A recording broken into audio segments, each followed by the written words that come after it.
සුබ දවසක් යාළුවනේ. අපි අද හදන්න යන්නේ ඉන්දියානු ප්‍රසිද්ධ රස කැවිලි ජාතියක් වන ගුලට් ජාමුන්. මෙය හදන ක්‍රම නම් ගොඩක් තියෙනවා. මම හදන්නේ කිරිපිටි වලින්. අපි මෙයට කිරිපිටි කෝප්ප 1/2 ප්‍රමාණයක් එක් කරගන්නවා. එයටම පාන් පිටි මේස හැඳි 1/2 ප්‍රමාණයක් එක් කරගන්නවා. තවත් එයට එකතු කරනවා තවත් රසවත් වෙන රුලම් මේස හැඳි 2/2 ප්‍රමාණයක්. ඉන්පසු මෙයට එකතු කරගන්නවා මේක හොඳින් පිපෙන්න අවශ්‍ය නිසා බේකින් පවුඩර් තේ හැඳි 1/4 ප්‍රමාණයක් මෙයට එකතු කරගන්නවා.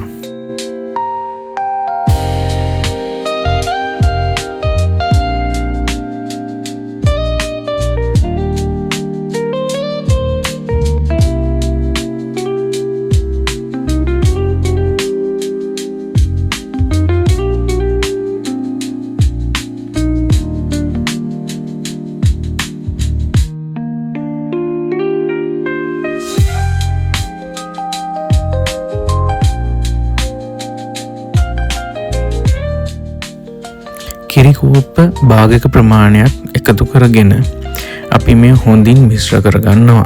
හොඳින් මිශ්‍ර කරගෙන එය තලපයක ආකාරය වෙනකම්ම හොඳින් මිශ්‍ර කරගන්නවා. ඉන්පසු අපි මේ වහලා තියෙනවා බේකින් පවුඩර් වලින් හොඳට පිපෙන්න. විනාඩි 25ක් 30ක පමණ කාලයක් මේ වසා තිබුණම හොඳටම ප්‍රමාණවත්.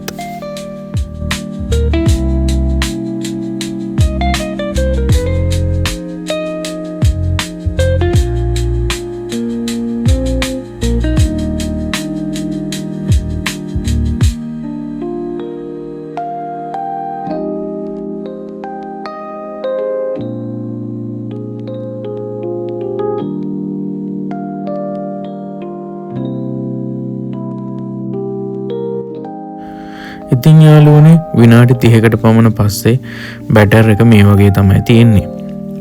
අපි මේක සාමාන්‍යයෙන් එක සමාන ප්‍රමාණයට වෙන ගුලි හදා ගන්න ඕන.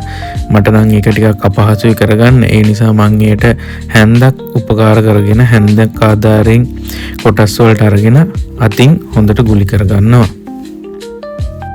අපි සුගර් සිරප් එකක් හදා ගන්න ඕන. මොකද පැණි වල පොඟවන්න අවශ්‍ය නිසා මම මේකට සීනි කෝප්පයක පමණ ප්‍රමාණයක් එකතු කරගන්නවා.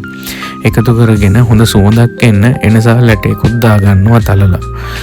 අපි දැන් පෑන් එකක් ලිපේ තියාගෙන ඒකට තෙල් එකතු කරගෙන මොකද හදාගත්ත ගුලි ටික අපි හොඳට තෙල් තාච්චියක දාලා ටිකක් කර වෙන්න බෙද ගන්න ඕන. මොකද ගුලට් ජාමුන් ටික කර වුණාට පස්සේ කර වෙන්න වගේ රන්වන් පාට වෙන්න පොඩ්ඩක් බෙදගත්තට පස්සේ තමයි අපි මේක එකතු කරගන්නේ සුගර් සිරප් එකට.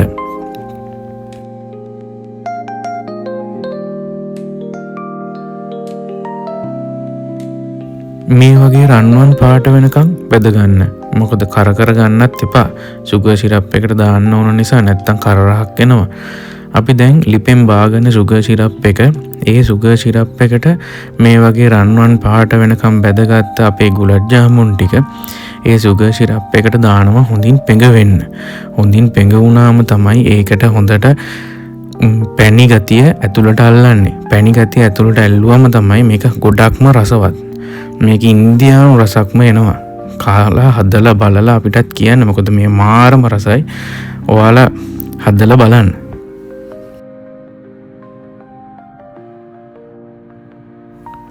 මේ විදියට හදලා බලලා ඔයාලා අපිට කමෙන්ට් එකක් දාන්න. එහෙනම් ගිහින් එන්න. තවත් දවසක අලුත් රෙසිපි එකකින් හමු වෙමු. සුබ දවසක් ඔයාලට.